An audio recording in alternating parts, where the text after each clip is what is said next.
يا عبادي الذين آمنوا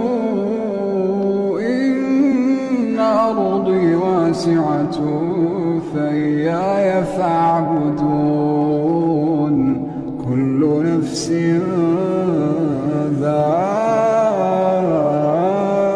ذائقة الموت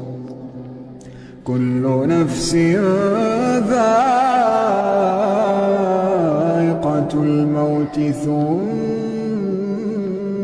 إلينا ترجعون والذين آمنوا وعملوا الصالحات لنبوئنهم